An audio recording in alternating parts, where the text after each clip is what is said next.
Good morning. It is 11:30 a.m. on Thursday, November 15th, 2025. And this meeting of the Sandpoint Pedestrian and Bicycle Advisory Committee is now called to order in council chambers at City Hall, 1122 West Lake Street, Sandpoint, Idaho. For the record, I am Committee Chair Kate Huseman presiding. Also present are Vice Chair, also present are Molly O'Reilly and other committee members, Reed Weber, Julie Perchinsky, and Katie Stapleton. Jennifer Heller is absent. Aaron Billings, Sally Lancamer, and Radley Peterson all intend to arrive later. And Vice Chair is actually Aaron Billings. Change that. She will be here later. In addition to our committee, our staff liaison.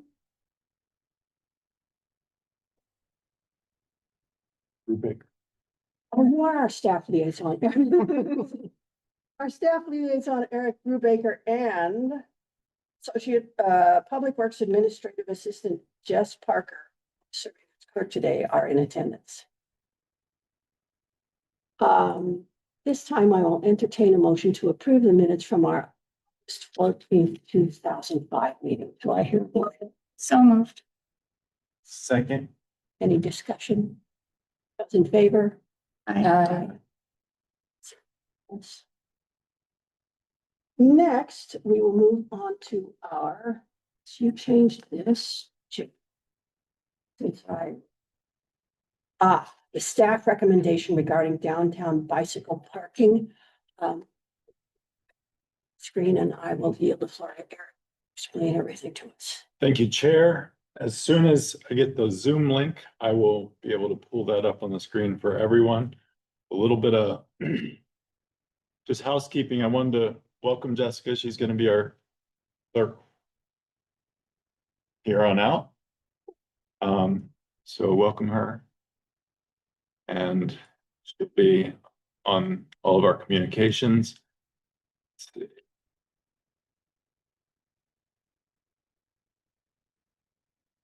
Another thing that is of import, we're going to work on trying to keep things moving along so that we have time at the end for a roundtable discussion, which we have some important business. We have directive from the mayor council to really take a look at our 2026 priorities.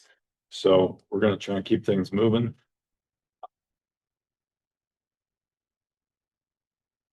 Let me pull this up. You all had the map in your packets, correct? Correct. There's a map of mysterious blue dots. Yes. So do each of those dots So, represent one bike parking? Each of place? those dots represent one bike parking place. So if there are two staples, there are four dots. Yeah. So two staples. You know, a staple. It's however, And- everyone characterized, everyone did their Okay. So field work a somebody little might put bit it- differently. So it's however it was labeled by the committee members. And it's something I want to draw attention to. What page was it on then? Okay. It's right after the minutes, the old minute. Last meeting minute. In the packet, it's right. Should it be number Number 3? two. In the PDF. Yeah. You need the agenda, Jess. Nope, I'm trying to pull it up so we can see it. Yeah. It's just, That's, oh, it's not in that mix. That's That's sustainability. I pulled that one up too, accident. They already Yeah. took us off. They did, they moved Already quick. Yeah, expired. it bumped us. There it Yeah. is. Loaded this puppy.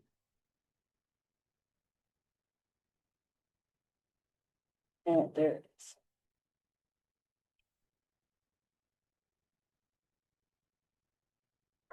Jink had let me in. Gonna let you know.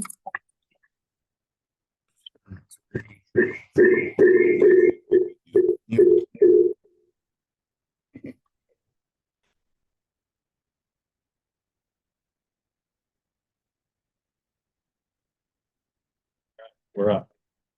So the downtown bike parking was initially looked at in regard to the city parking lot, right downtown. And the impetus was to look at, We love your face, but not that much. not that much. Now what? Now that I closed your camera. So the idea was to look at all of downtown and see where we might need some bike parking. And the city, I talked to Holly about it. We do have some racks lying around that the city can use. And the question is, do we need some at the parking facility? Do we have other holes in our parking that would be better suited? And so I took all of your survey work and basically distilled it down to little blue dots, right? And those are clustered, so if there was one rack, right, but every single parking space made a dot for it. So if it was a 6 bike rack, 6 dots, right? And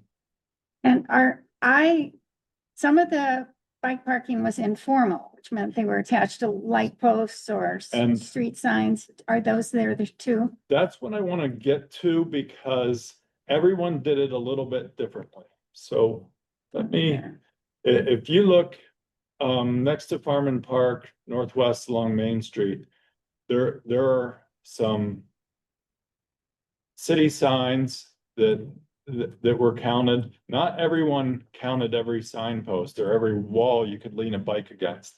So some of that we maybe need to go back through and say, how do we normalize this so that we're counting the apples to apples? But in general, the idea is there's a plethora of parking, and the more important thing, I think, for bicycle facilities is that the parking is close to the destinations that people are going to. So unlike vehicle parking where it's concentrated in one big lot, people, for example, aren't gonna want to go park at the city lot, walk 3 blocks away. When you have a bike, you can park right there, right? So that's one. This is, again, we put everything as an action item as a matter of housekeeping, and in case we want to take action, it's something that if we want to go further, we can table these things. Or if you guys can look at this map and come up with a conclusion as to where we have some really obvious voids, we could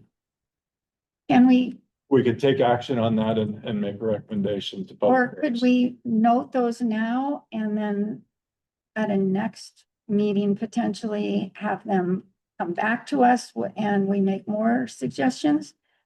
Like across the street from the parking at Oak and Third is a community resource center that doesn't show any parking, and it could use some right near it. And next to it is all the food trucks, and I'm not sure there's any parking by the food trucks. Those are just observations that would go. I agree with that. That whole area becomes quite a mess with bikes, specifically during the farmer's market, because basically all that bike parking within that Farm and Park block goes away. It gets taken over by booths, and you're not really supposed to bring, you can walk your bike through that area. It's the same thing when they do, Thursday night music in the summer. And I think even like along the diagonal of Main Street, in that proximity area to Farm and might be good, and then also on the other side of Oak as well. All I'm saying, It makes a lot of sense. I personally have had many issues there, like parking during those specific events. Do you guys mind if I ask for clarification on the Farm and Park area in particular?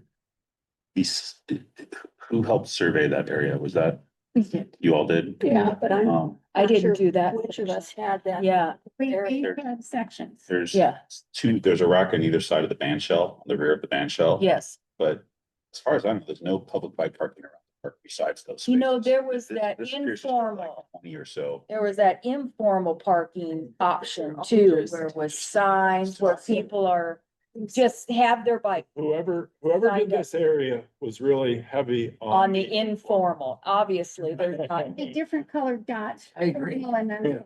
Because there's like, these sign posts. Yeah, like, those Yeah. shouldn't be considered That. bike parking. I didn't consider any of those But- unless they had a bike attached to them. But even that, in Yeah. that case, like, my goal would be to replace all these informal bike parking with Mhm. actual hairpin bike racks. Because it's illegal to lock your bike to a street sign. It is. So, And I call them staples, you Probably, call guessing them it is. hairpin, we'll call them something else. We need to agree on terminology. Yeah, that would be nice. Paperclip, hairpin, Staples. So Staples was common. That's, The that's staple rack was common. anything other than wave racks. We don't allow, actually, wave racks are not allowed by our No. standards.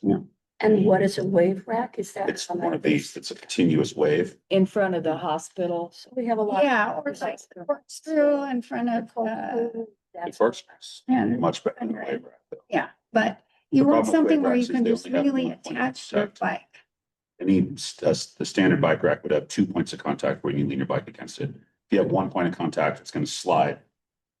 But and any time you've tried to use a wave rack, you know what I'm talking about, because your bike just slides over when you try to mount to it. So I think that gives us some direction just in terms of teasing those things apart. Maybe we can just work through real quick, like north to south, the way that you all structured it block by block. Are there any other areas that people feel like there's kind of a parking desert? if you will? Well, I think first, Up by Safeway. go up coming by down through. Safeway, okay.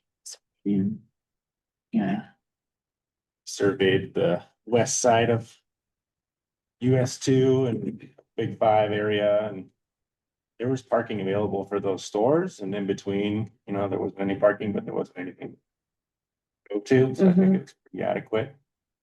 Yes. Were to occur, then parking. Bonner, to go on the other side, the bike shop Uh-huh. had some. There was some outside 7B Fitness, some outside Super Drug, but I don't think, does Safeway even have a Yeah, bike rack? I don't think it's Safeway. north end. Oh, that's Nobody what it uses is. it, because That's it's right. not anywhere near the entrance. He puts their bikes where they're not supposed to. Yeah, Yeah, there's some informal, where I tied my previous dog down at the south. Related to that, how much jurisdiction does the city have to require, like, install bike racks on? For new development, we can certainly require the required number of bike stalls and the required standard, but I don't think we can go in after the fact and tell them to remove their bike stalls or replace them with. If they had a substantial remodel, I'm building city planner, if there was a substantial remodel that was implicated the exterior of the structure, we might be able to make a connection there and say, hey, by the by, you're triggering. Yeah, and when Safeway did their big remodel, the And bike what- parking, that, What we're really looking at is city, Mhm. because this was city parking lots, so we're looking at city rights of way, city parks, et cetera. Is basically in the furnishing strips between the curb and the sidewalk. Are there opportunities there? And And I don't just- know if there's anything close along Safeway, it's kind of a loading area and the other side has a lot of room. I mean, they could move it closer to the door.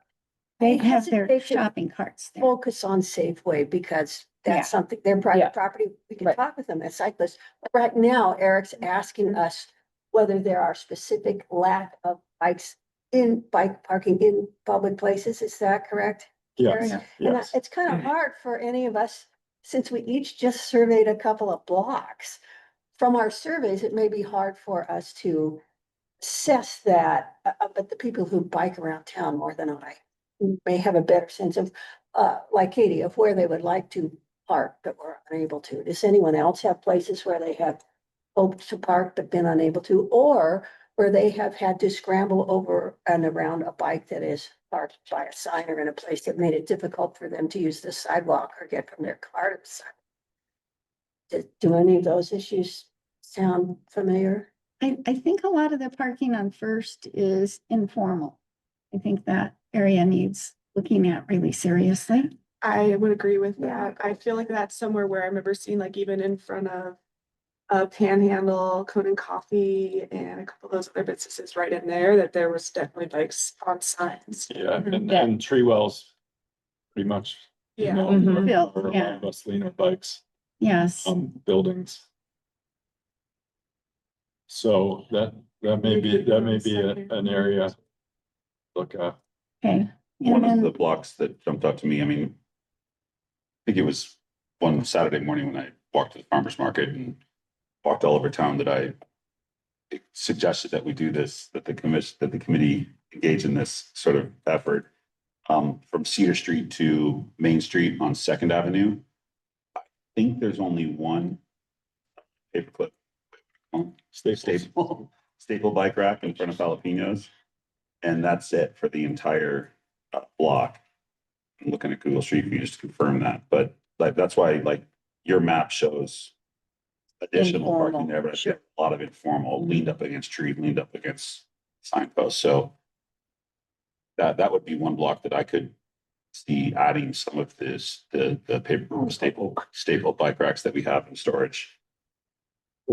Jason, one way to look at this data is that if all of these dots represent the demand, as you saw bikes Mhm. there. Yep. And if you colored the dots that are informal, you'd pretty well jump off the page where you should probably put That'd be very helpful, yeah. a new statement. Are those data, is that clear from the data that you have now, Eric? Did we differentiate between formal and informal? we were asked So to. some people did, some people didn't. I can I did. I can tease through it at a little deeper level, because I think that makes a lot of sense. And I don't think we should spend much more time today, like trying to, It could be pretty easy to Sort get that all out. the formal ones. Like if you look on Google Street View, yeah, you can see pretty much everything and do it without even auditing in the field, which is much faster, at least for me. That's It'd a be pretty easy to go through. good idea. And do that. And I'll bet you that the actual bike parking is less than the informal. So if you change the color of the real bike parking, Hmm. that might be easier than changing the other. So do you want anything more from us now, Eric? Do you want to do that first and then maybe ask us to collect more data or get more yeah, opinions? let's work what we have first.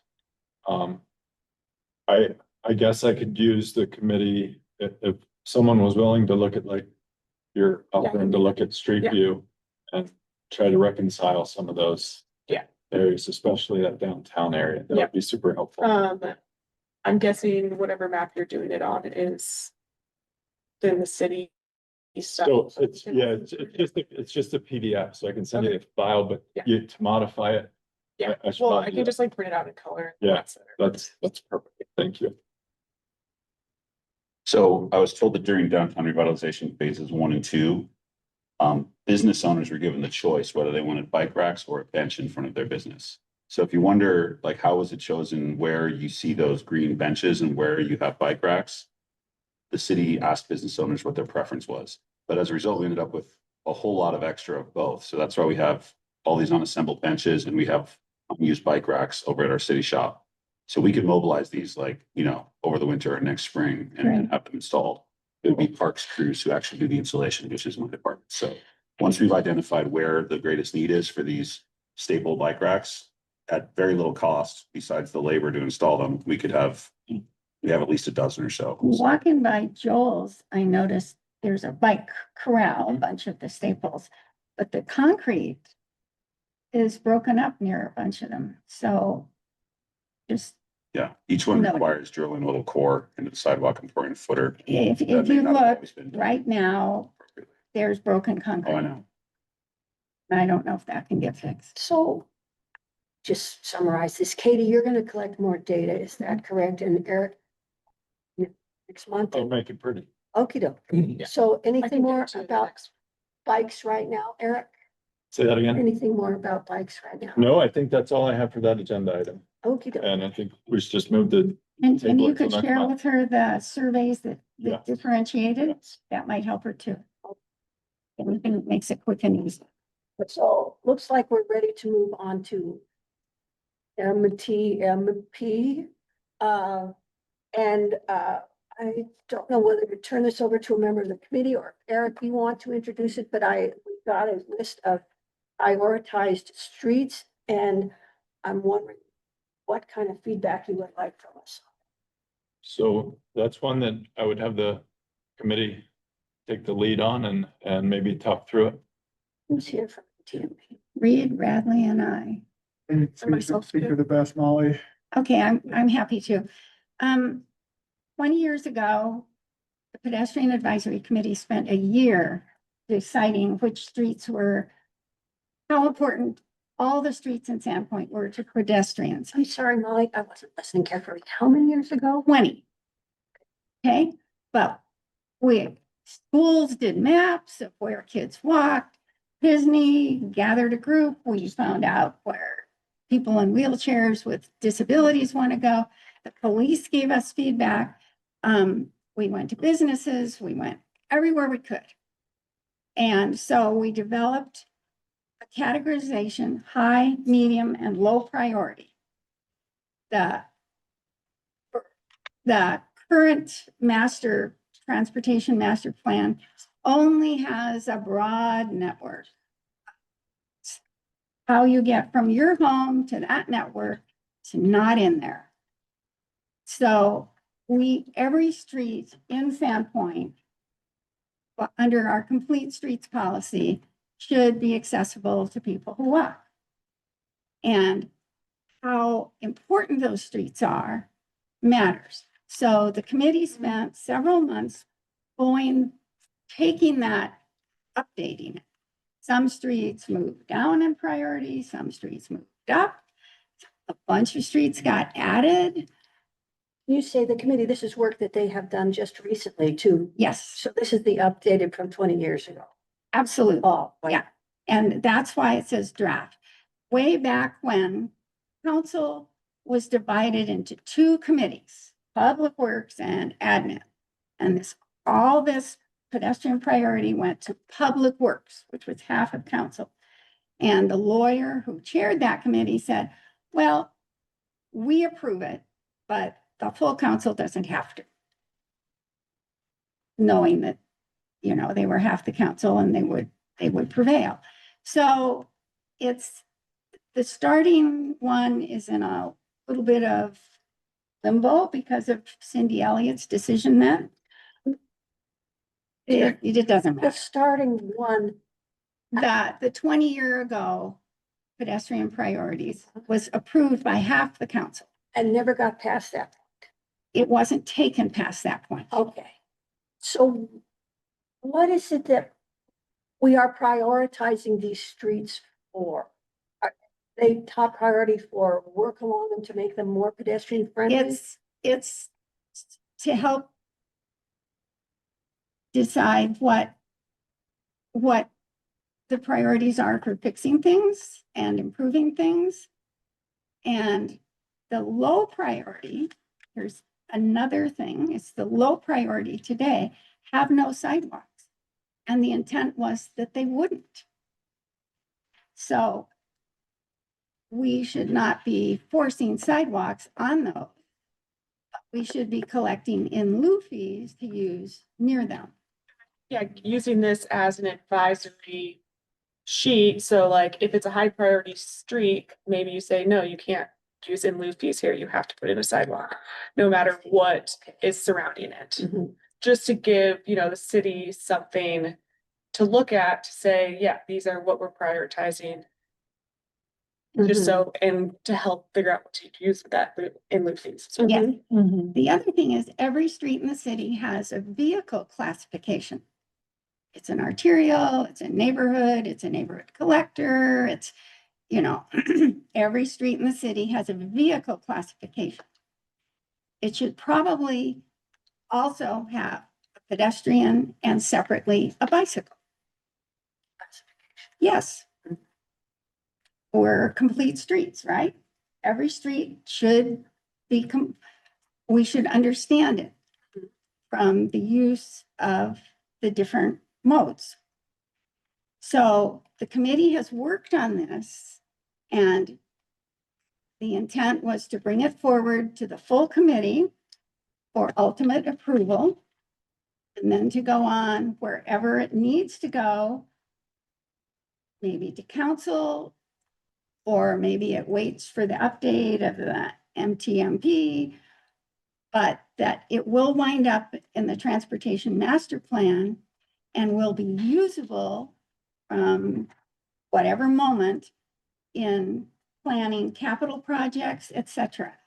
And you'll see that there's an SRS classification, and that's from truly hours and hours and hours of work with schools on which streets are important to students.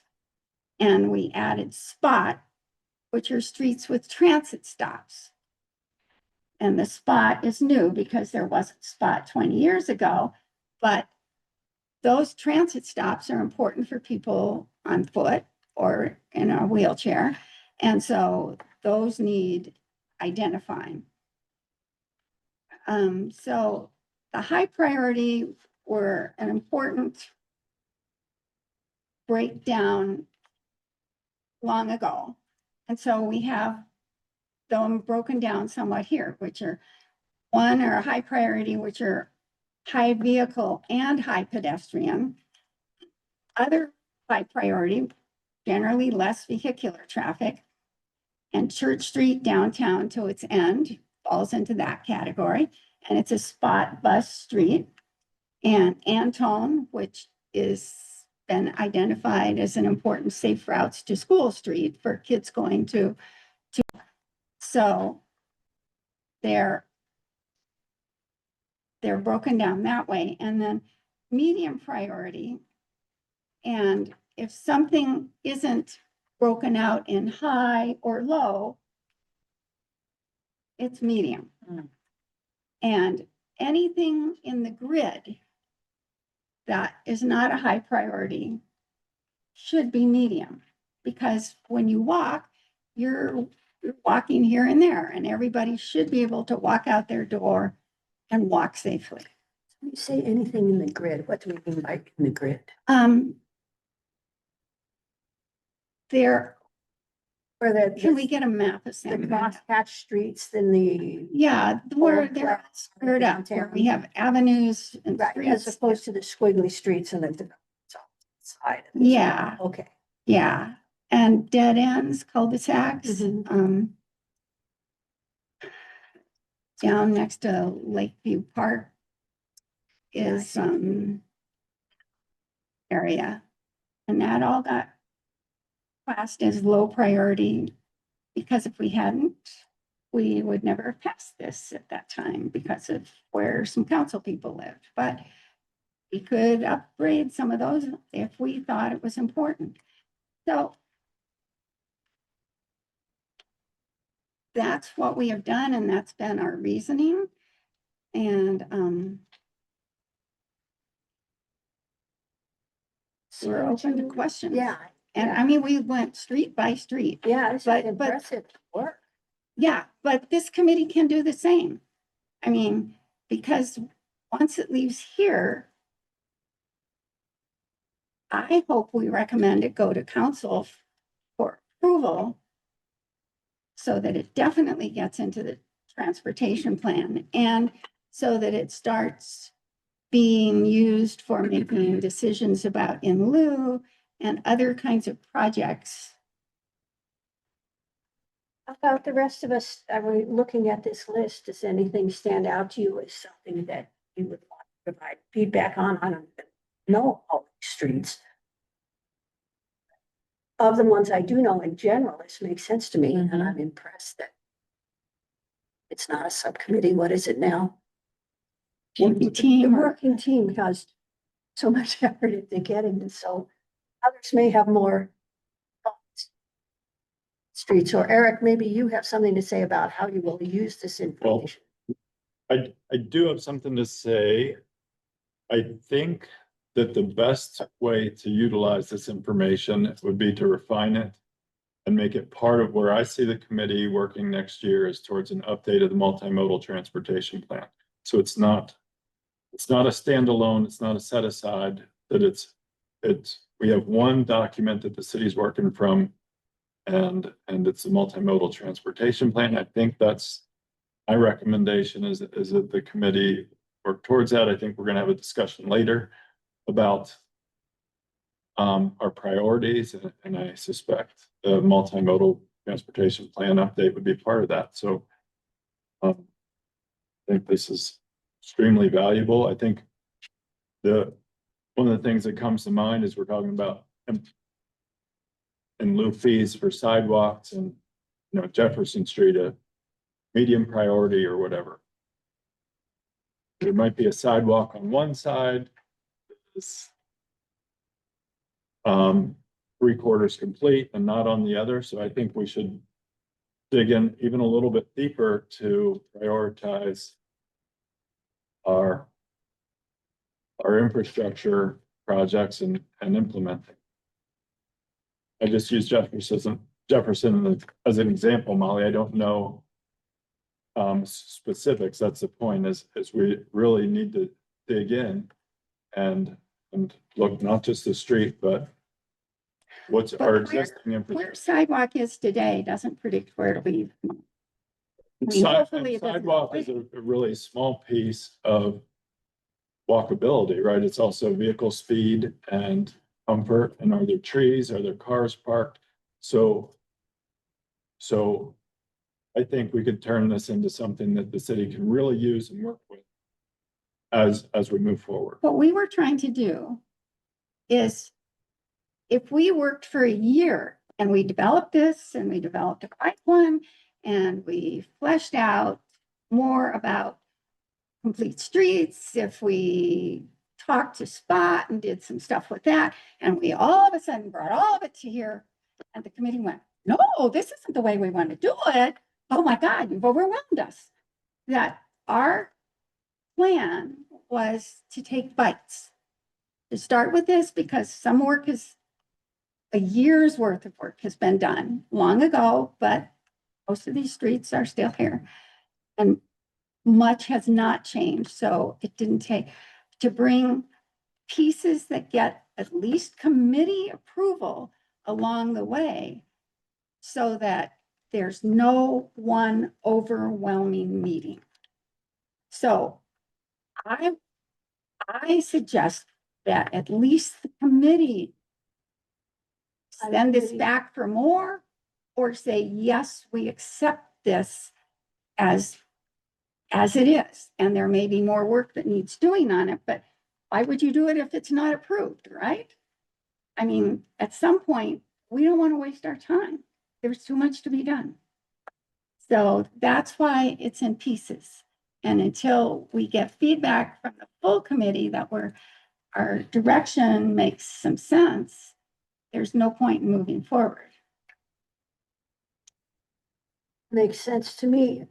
Eric, do we need to have a formal motion and have this accepted for them to go forward, or can we just tell them? We, What it's after years work required. before, there was not enough approval.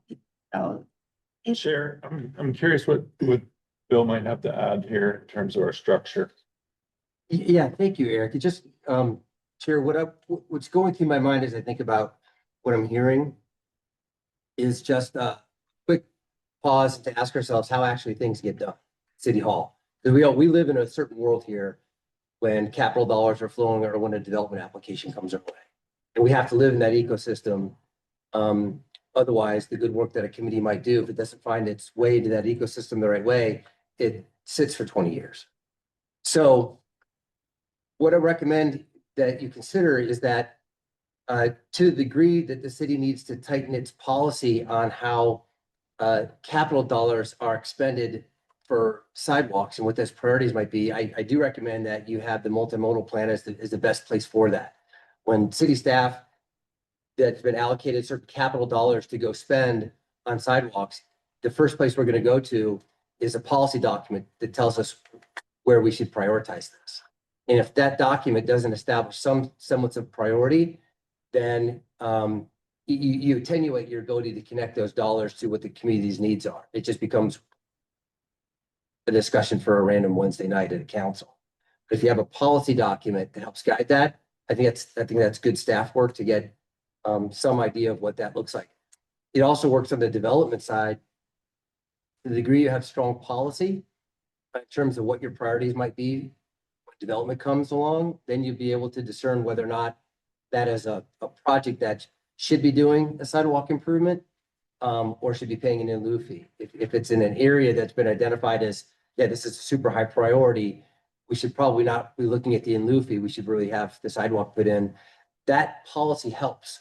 So it sounds like you're suggesting that we formally adopt this and get it into the MTP. So that you have that as a formal guideline that you can use with ongoing development, is that? Well, I think it'd be best to understand it first. If this is the first time that the committee is hearing about this, I think it'd be worth looking at it and just updating the committee's knowledge of what the high, medium, low priorities are. So that because Jason, I'm not sure when that plan is gonna be opened up. Do you know formally when that's gonna be opened up? No? Later this year, or in 2026? And many of our projects are referenced in that plan. I think there's gonna be an effort to open up the multimodal plan, I think in 2026, if I'm not mistaken. And if you had something off the shelf that's committee's worked on and you submit that as the council is like, we recommend that this find its way into a chapter. Now you're beginning to put some semblance of priority in your plan that signals to the two levers that are how things happen. One is a capital expenditure, if it's a city project, i.e. in lieu fees or other monies, or development related when development comes in. It's gonna happen one of two ways and that's it. So in terms of this meeting today, Right. I'm not, sounds like you're suggesting that we spend a little more time familiarizing ourselves with this and then Yeah. formally adopt it in early 2026. As a recommendation for inclusion in the multimodal plan. And that data will find it may be rewritten and reworded, but the data set that this committee gets comfortable with could be a valuable input when we open that document to look at. Right. So I'm interested in hearing from the committee how comfortable they are with this. Would further presentation from the working group be helpful? I feel like they've done a lot of work and I trust their work, but I don't know all these roads. How about the rest of y'all? What would you need to get comfortable formally adopting this as a recommendation for the city?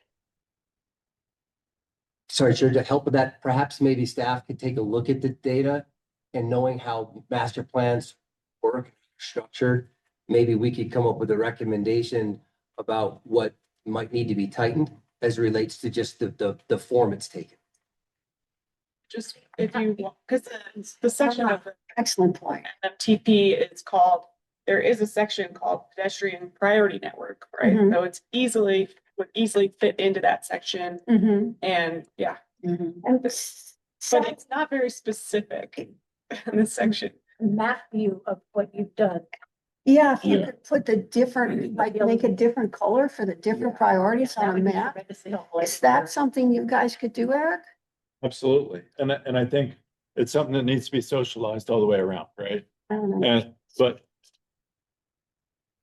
basically, the committee, staff, we could all take a look at it and try to come up with a recommendation for council, but I don't know in terms of to bring it down to this committee level, I feel like we need to say, okay, are we sending this back to working group for refinement? Or are we saying let's accept this as kind of a working draft so that we can work towards a recommendation to council?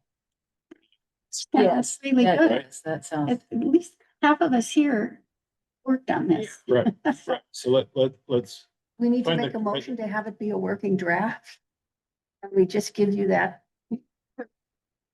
Move that we make categorization of Sandpoint streets by pedestrian priority level, a working draft will be refined and hopefully wind up in the MTMP. Do I Second hear a that? second? Yeah, second. Is there any further discussion on this? The last thing I would add, Chair, just for the benefit of where I sit, I think at some point, something possibly for discussion another time, is work that might need to be done on the actual ordinance, the way things happen in cities, or you've got policy, then you've got an ordinance. And like I mentioned before, then you have a budget. Those three things have to be in sync, otherwise things aren't gonna get done.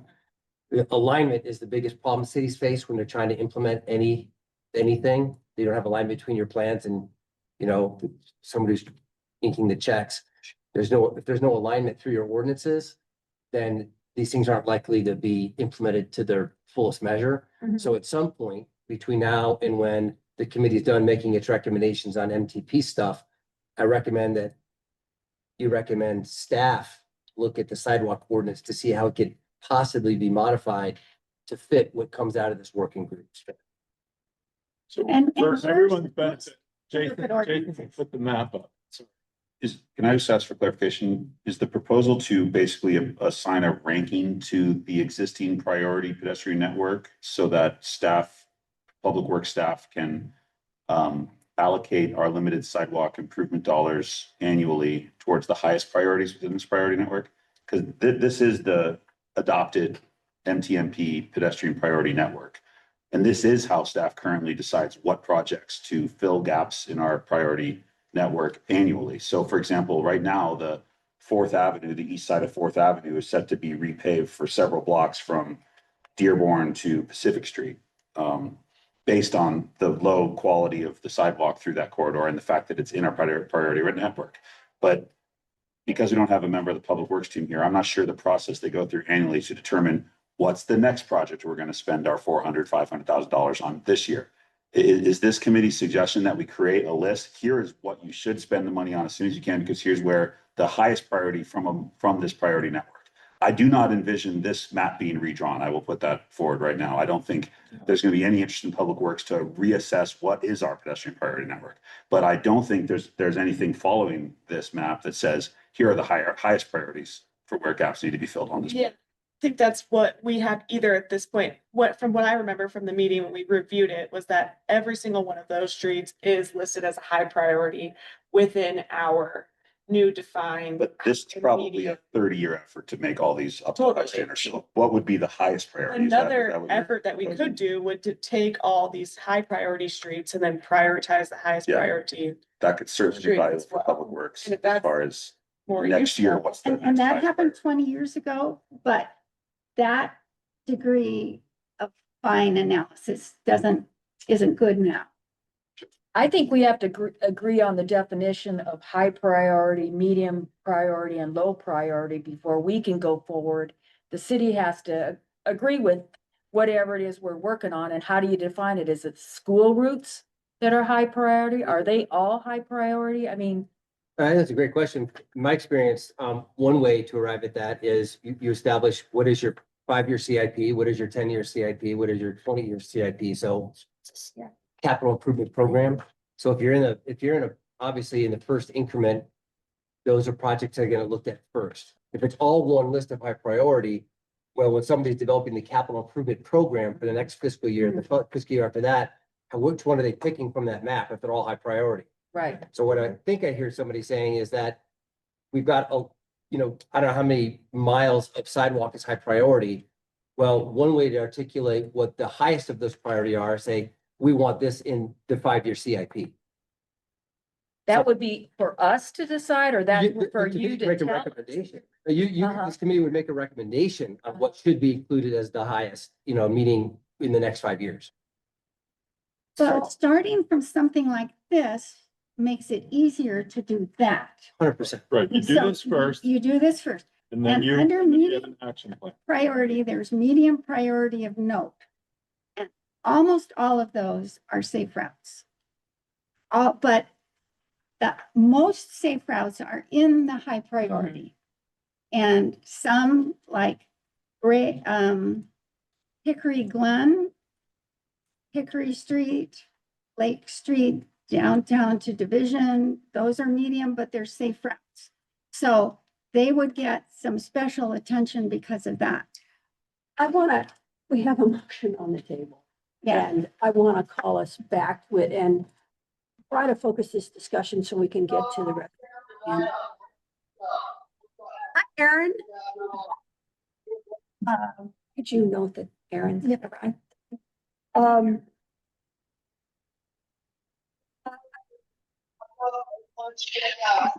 Restate. Thing we can do. about it. She She could- did mute Figured her. it. Could you mute your mic? Before I ask for restated motion, yeah, maybe I'll just ask for a restated motion, but Molly, can you state succinctly what you believe the next step should be as a motion so that we accept something and give you direction today? why Give don't I your change my, working group direction today? so your suggestion would be that this goes back to that working group and come up with some internal priorities, particularly in the high priority for capital improvement.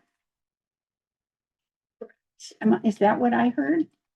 Yeah, To bring to the committee? I think staff needs to look at this to see if it's even in the form of something that could be put into a multimodal transportation plan. I think there's sort of a two-step thing. One is the form it takes, and is it something that is approaching amendment language, right? That gets amended in, together with the content, which the committee would verify. Okay, so our chair has just asked, what should we do next? Tell And I me think in that- one sentence what we should do next. Resuscitate this draft that was worked on such that it begins to take the form of an amendment that the committee can further evaluate. Well, we felt, I've moved that we adopt this as a draft categorization of Sandpoint streets by pedestrian priority. And do whatever refinement is needed to have it for the CIP and in lieu and the master plan. So Jess, did you get all that? Most of it. I can go back and grab the rest. Okay. Wait a Second. second. Okay. In favor? I think that's unanimous. Thank you for your efforts on that. Seem to- Appreciate it. Next item on the agenda is general updates from staff. Eric, do you have anything in particular you want to put in here that's different from the rest of the agenda? No, I'm gonna be quick here because I want to move along.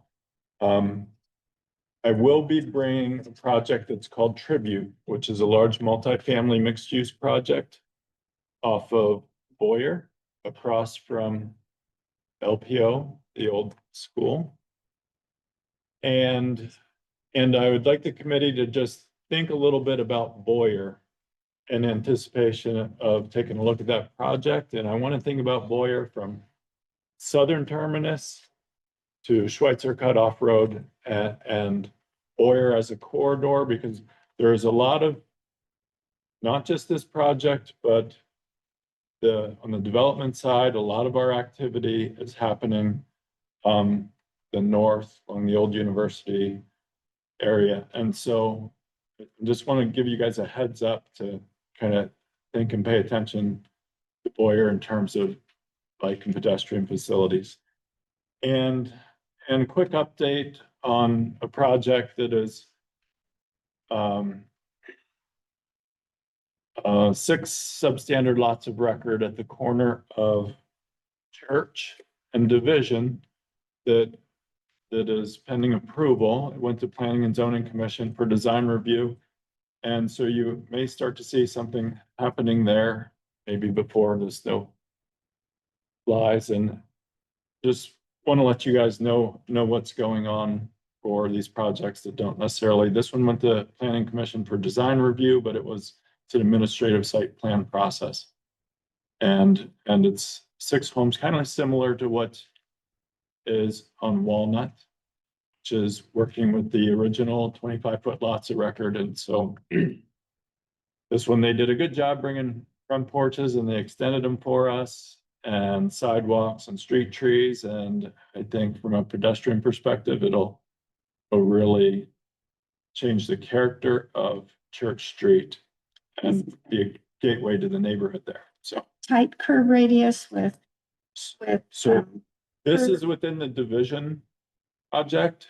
So the curb radius is what was done by the city. and Holly said she would take, we need feedback from Holly. We asked her to curb radii from a pedestrian standpoint. And so that's on the division, the city project. The developer is not Not doing that. changing anything there, but they're putting a sidewalk along the entire Church Street frontage of the project. Any other updates from staff? Nope, that's all I have for updates. Thank you. Okay. The next item is a report of Radley. Has the committee met yet? This is. They have Radley's not. representative to- Report. Okay, Heard anything? well, that was quick. Yeah, nothing's going on. All right. May I ask Bradley a question? See what you can do to get a connection between the pedestrian, Long Bridge, and the other trails. We Oh, really that don't would be have that pretty downtown, and I know, it would be nice. see what you can do. Yeah. So there seems to be a phase 3.5 and 4. Has that always been in place or is that new? I've never heard of until recently. The downtown. The downtown revitalization. Well, the current urban renewal area expires in 2029. We believe that the remainder of the increment funds generated from that will likely only get us to Lake Street as far as construction. Mm-hmm. So part of the design scope for the firm that we've contracted with to design for phase 3 will include what you might be referring to as phase 3.5, or which would be getting us some preliminary designs for the rest of First Avenue south of Lake Street around the corner onto Superior. Yeah. But there's not funding through SURA for that additional phase at this time. So that's going to be a future improvement. It's not gonna happen. It's going to happen. Well, it's gonna happen, yeah. Yeah, Maybe Not gonna not happen in in this any of our phase. life. anything you can do in the design Yeah.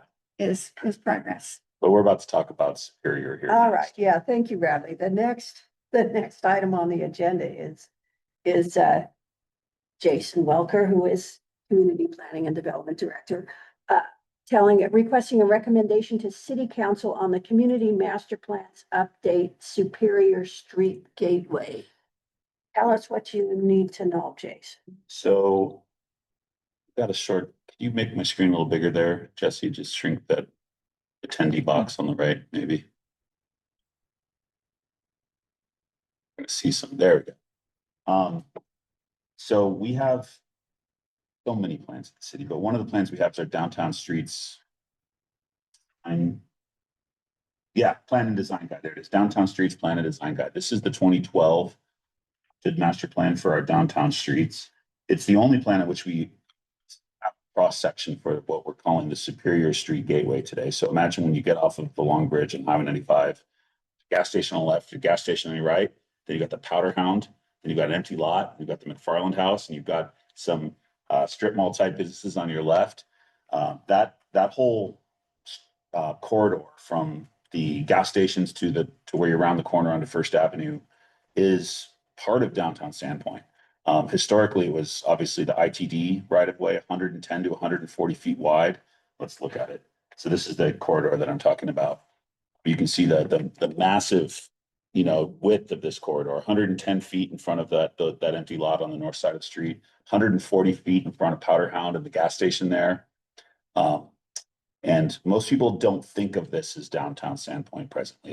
It was always just sort of the gateway to Sandpoint on the highway before the Long Bridge existed. But as you know, since 2013, 2014, when the Long Bridge, or sorry, not the Long Bridge, when the byway opened, we've been in this decade plus effort to restore or turn First Avenue and the approach to First Avenue into real downtown streets. That's what the revitalization effort that's continuing this year has always been about.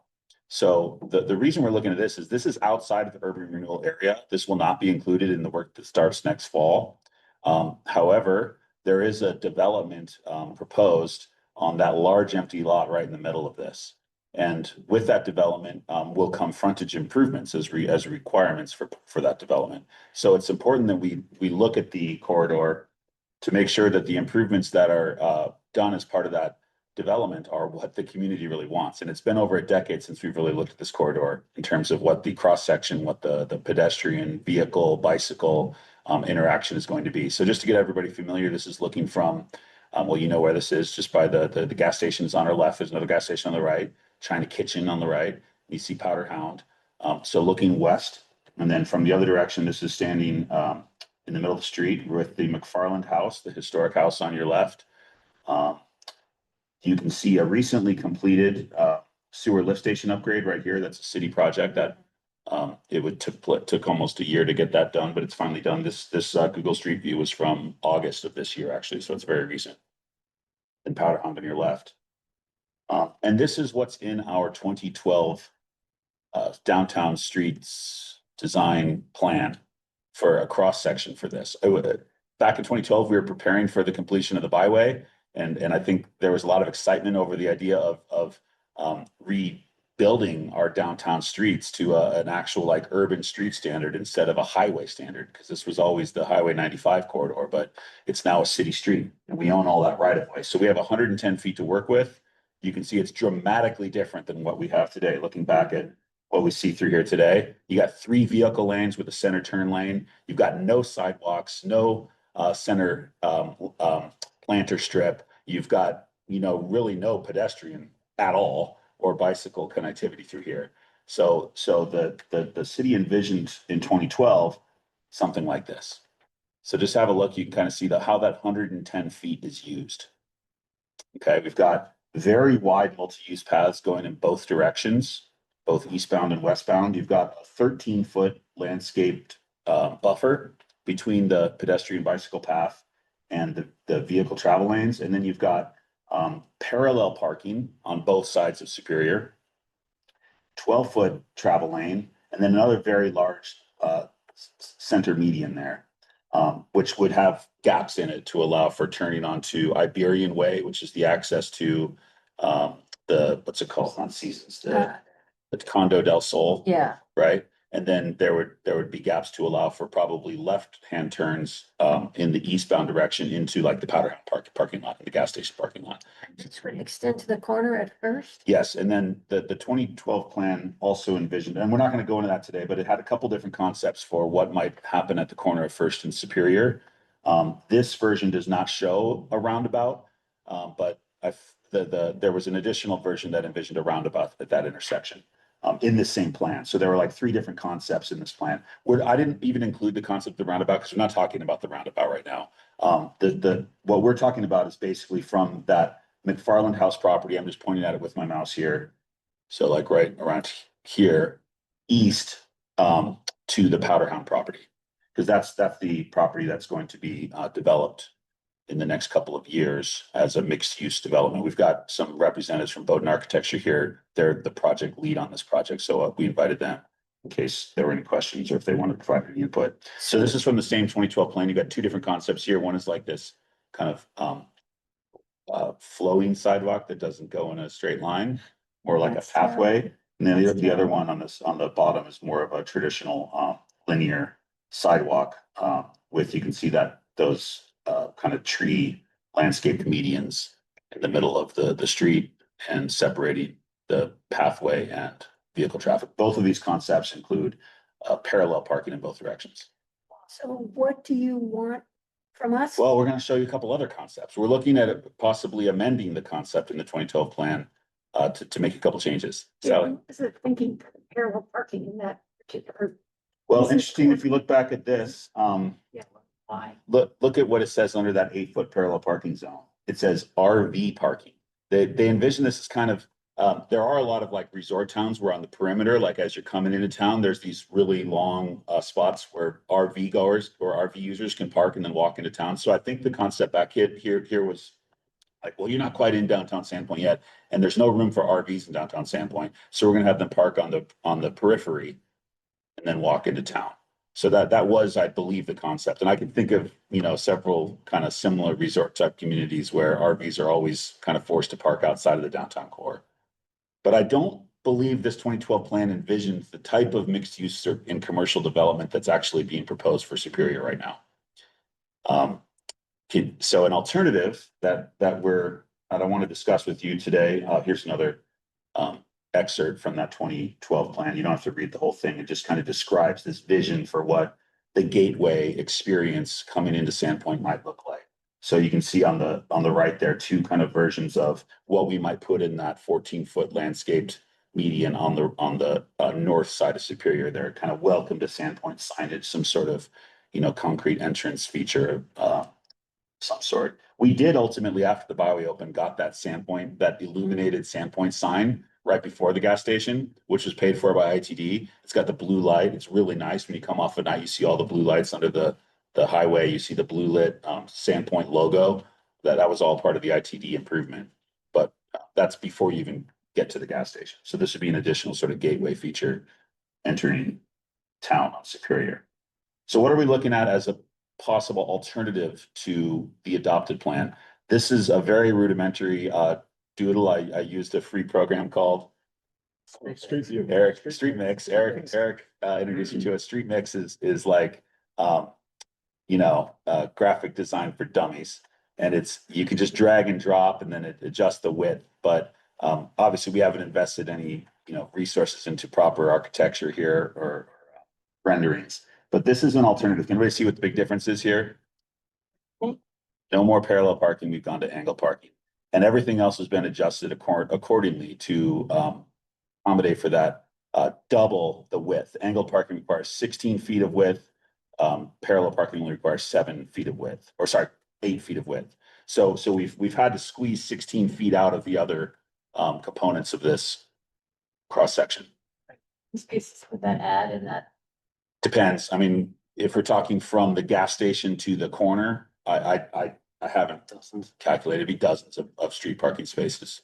It's important to note that this is also not an arterial roadway. It's not classified as an arterial. That's interesting. I was just checking the UH. Is there some cognitive dissonance going on I there? think it is. Okay. Right. I mean, We have one document that says one thing, another document says another. it depends when the study was done, because it used to be the state highway through there. Mhm.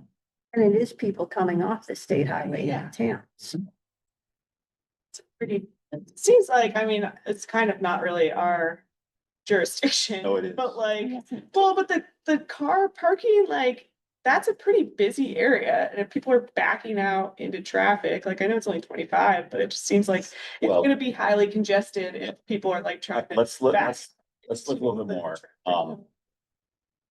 the- I've got some guiding questions for us here in a couple slides. So we'll kind of dive into why angle parking. Here's a very basic 3-dimensional view of what that could look like with the exact same scaling. These are just like drag and drop versions of buildings.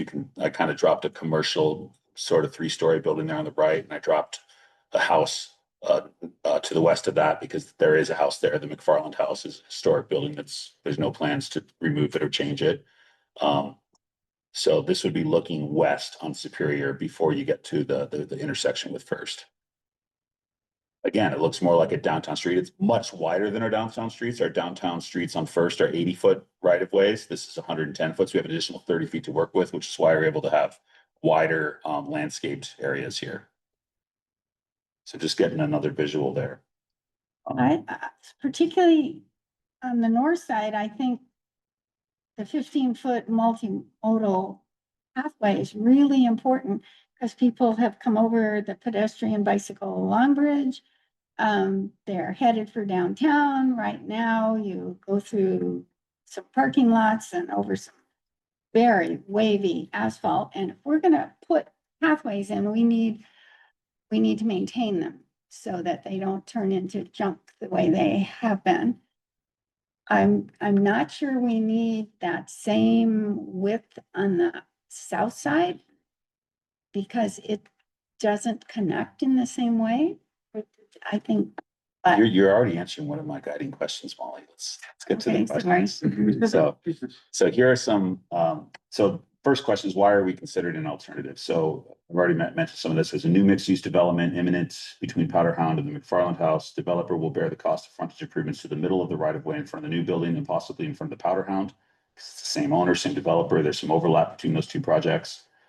The new development includes ground floor restaurant space, upstairs office and residential space. Beautiful.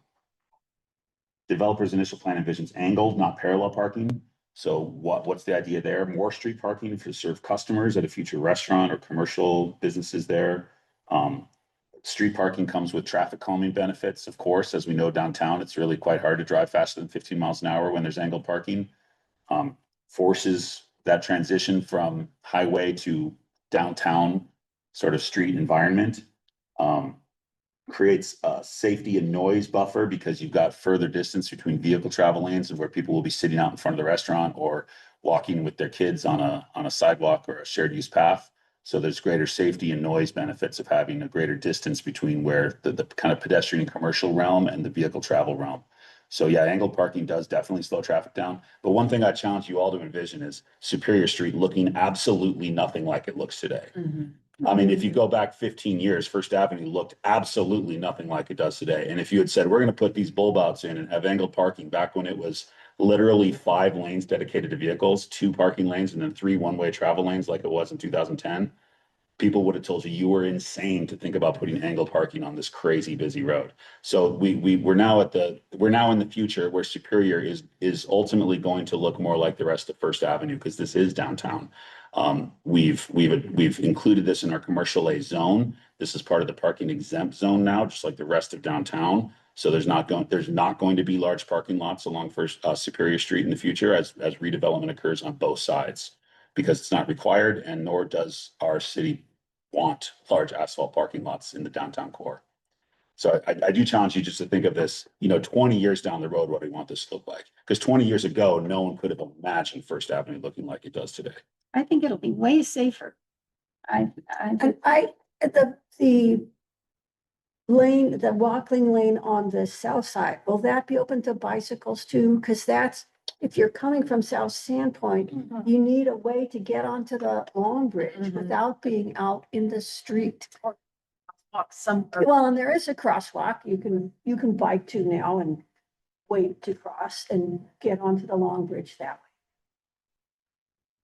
Possible, but they're getting around the gas stations in the Condo del Sol on a bicycle is such that it would be great if that lane were open to bicycles.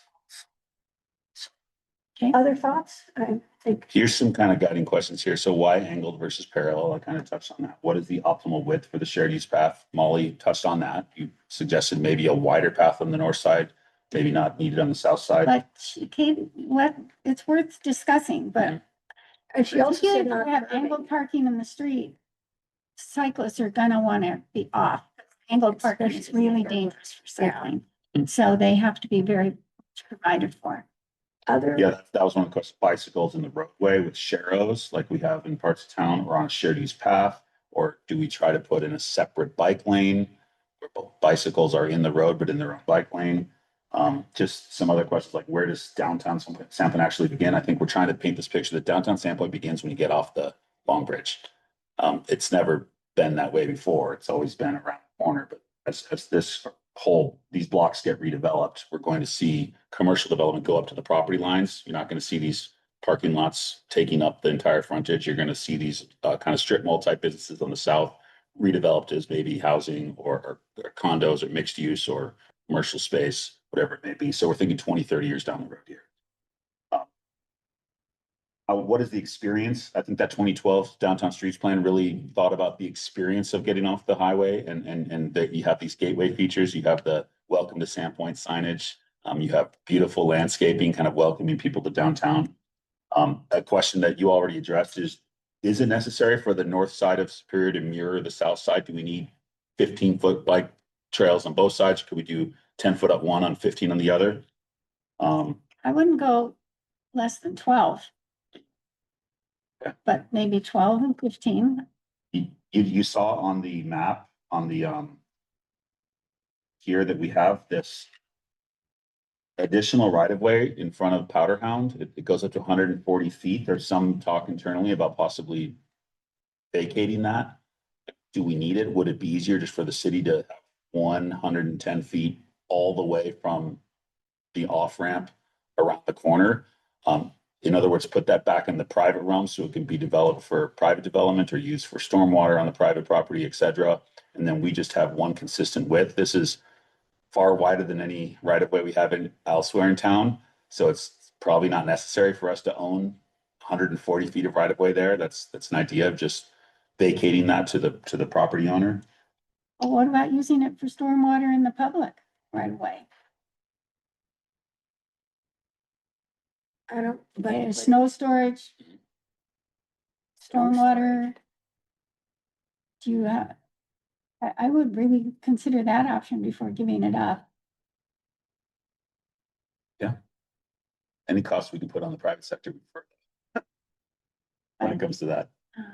And then there's also this question of the that trail that currently exists behind the Powder Hound. I don't know if you are all familiar with it. It's called the Serenity Lee Trail. It is on private property and there's no easement. So there's actually very little record. I don't know if anybody knows the history of that trail, who it's named after, how it got there, why it's there. All I know is the wavy that Molly was talking about earlier has recently been repaved. It's Oh, good. Cliff Warren may know. Cliff Warren. Yeah, We he's, I do- think, the last of the guys that worked on all that stuff. Okay. We do need a way to get from the Long Bridge to City Beach, essentially for bicycles. Yeah, I mean, And that's yeah, kind and of some a of nice it's way for to go. that. on Serenity Lake Yeah, and Trail, that's- But that's because it's so terrible along. And that's why Bradley's on the revitalization committee. He may fail, but he's got that on his screen. He's good about. Through no speaking up. fault of his own. I won't hold him for results, just he I has to already keep promised saying you it. it's not going beyond. So if you're not familiar, this is the trail I'm talking about. It's quite narrow, but it goes from the end of the Long Bridge bike trail through the gas station parking lot, through the Powder Hound, well, just north of the Powder, that's not Powder Hound, that's the gas station there. And then kind of just along the edge of the Powder Hound parking lot, and then dumps you out into the powerhouse, actually the Bonner County building parking lot. There's no easement on the deeds for these properties, so there's no protection for that path. It's up there because the property owner is allowed to be there.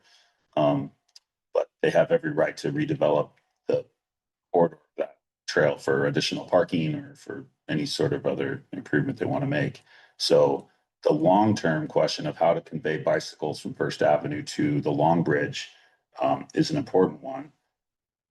And as we continue phase, as Bradley called it, 3.5 of downtown revitalization, we're gonna have to think about how bicycles might come around first to Superior and then go through the trailhead. Or there's also been some talk of, could we route bicycles down Lake Street, right, past the other nice building there, the Sand Creek Lofts. Then through, again, this is all private property. You've got Bonner County, and then gee, that wouldn't be Bonner County, that would all be Ralph Sledder's property, the powerhouse there. But it's complicated to try to get easements through private property for bike paths. And clearly there isn't one for the Serenity Lee Trail, so we shouldn't count on it being there in the Right. future. Has the city tried to get easements in recent history? No, we actually only discovered that there wasn't an easement for that trail. So it's Okay. kind of new. Well, That's good.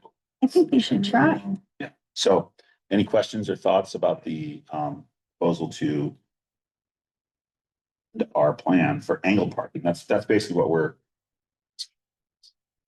what does the commission think about this concept or a version of this versus this concept? What is the width of the angle parking? on 16 First feet. Currently, current angle parking downtown? Along the rest of downtown, 16. 16 feet, yeah. Being the outskirts, can we make that like 17? To accommodate larger vehicles, because large vehicles are just getting larger. Downtown, when a truck parks down there, it sticks out pretty good. Yeah, it's a good point. In fact, our city standard is 17 feet Yeah. for 60-degree angle parking, but we didn't do it ourselves on First Avenue. Yeah, it'd be nice to have an area for larger vehicles, not like RVs, but like Sure. larger vehicles. Yeah. Pick up trucks. And I like that I do too. the vehicle lanes have gone from 12 to 11. I think that fits with the 25-mile-an-hour speed limit. Yeah, I like the angle parking for that reason also, but having to bike along there. What if we Behind went to a 15-foot shared use path on the north side of the street and narrowed it on the south side of the street? Then we 12? would need a way for bicycles to cross to the north side There's that before you light. get all the way down to the light, because otherwise the bicycles have to ride in the right of way down to the light if they're coming from South Sandpoint, unless we put a crossing in on Yeah. First. There's, at some point, there's something first to take care of that. Yeah, it sucks going down to the light crossing. Yeah, Street. If you could ride from First to the freeway light on a, Beyond- on a pathway. if there were a would that pathway, work? yeah, if there were not of the shared use pathways, running up for bicycles, then we'd want to cross. And right now, that's kind of dicey. If I might Lines are bad. jump in, you guys, beyond the street section, the whole circulation between pedestrians, bikes, et cetera. It's gonna take a little bit of a deep dive to try and make all those things fit together.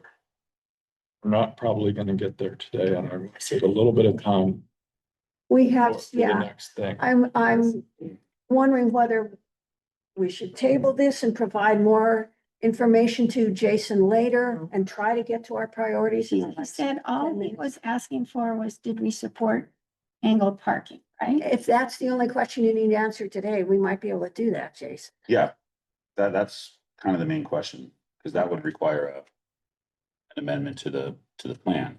We could refine exactly the width of the planter strips and the sidewalks and the pedestrian, pathways and things. If, I move that that the committee support angled parking subject to robust, separated pedestrian bicycle access. Superior.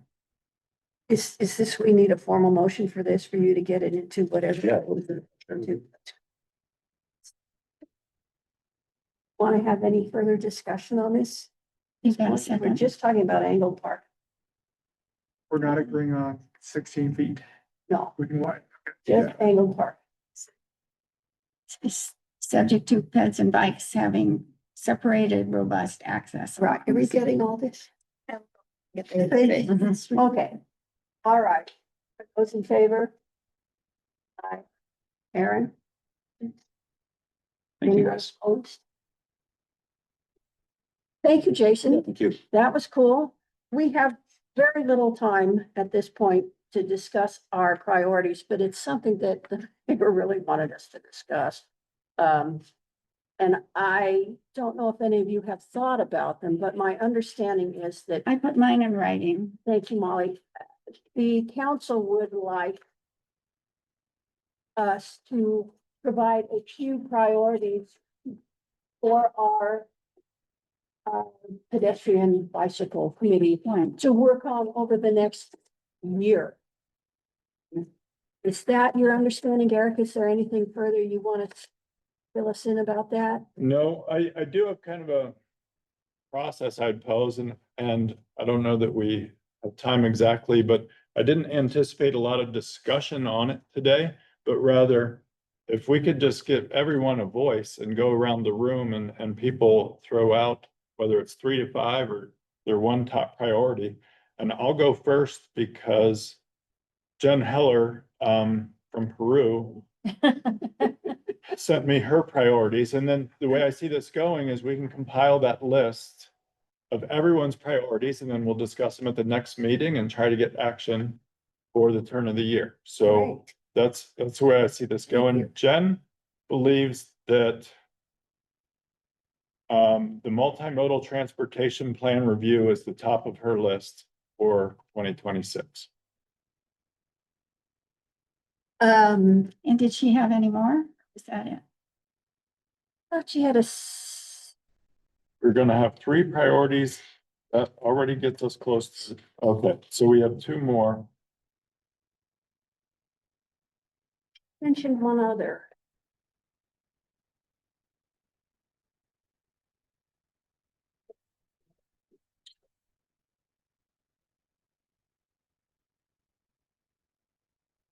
So she thinks that having the committee's input on both public works and private development is great where applicable. And that's really the earlier conversation I've had about structuring the committee to inform the city the way it works. So she's pretty much on track with that, but I think the big thing for her was the multimodal transportation plan update. So I don't know, I'd suggest we go around the room and people give a little talk on what's important to them. Everyone can sleep on it for a little bit, then send me your top 3 to 5 and I'll compile them before the next meeting. And we have, when we say a little talk, we have 9 minutes left. So each of us needs to talk very little in order for all of us to be heard. Thank you for coming, gentlemen.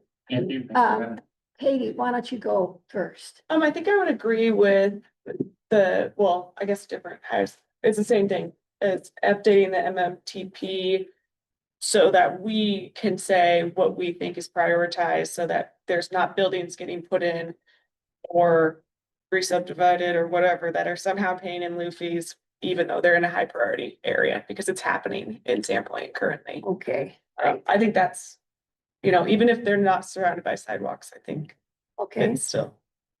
Aaron, I'm gonna ask you to go next because for me, you're next to Katie. Can you hear me? Yeah.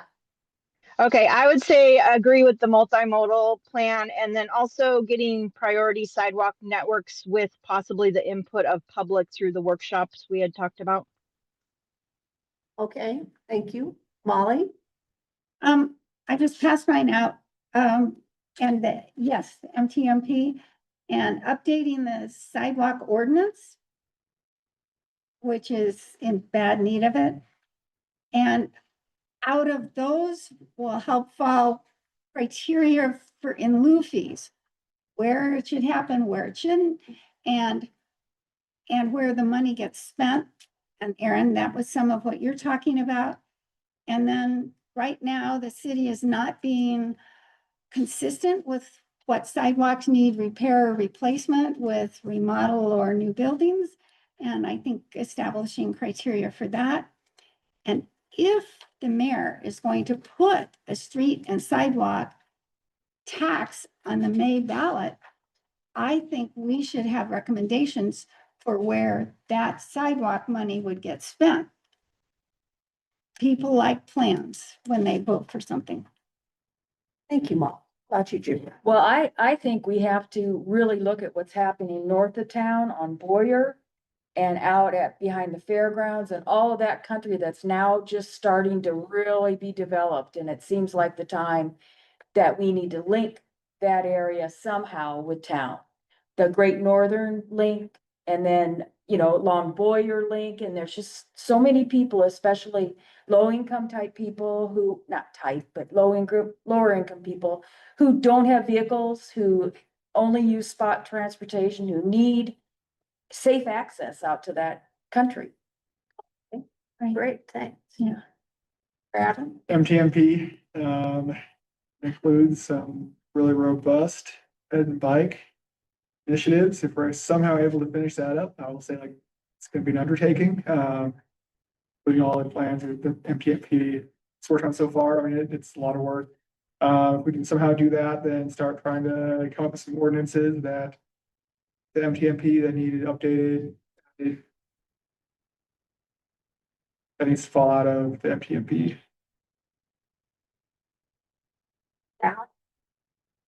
Still a little new to this all, but I would like to see a revisit of those in lieu fees where they're obligated to the section that they're collected from and being able to city be able to use those more holistically. City. Okay.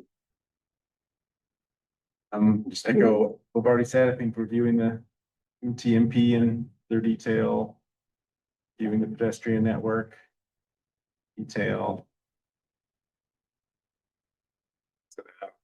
in lieu fees and other capital improvement. Consider. Okay, well, you've all come up with very Hey, practical what about things. you? Oh, I'm about to say, my priority always has been not dying while crossing Highway 200 at Boyer. And I don't know whether there's anything the city can do about that, but still my top priority for this. Wish this committee could do something about it. It's a state highway. Still like to pursue. Boyer's not. So you can't,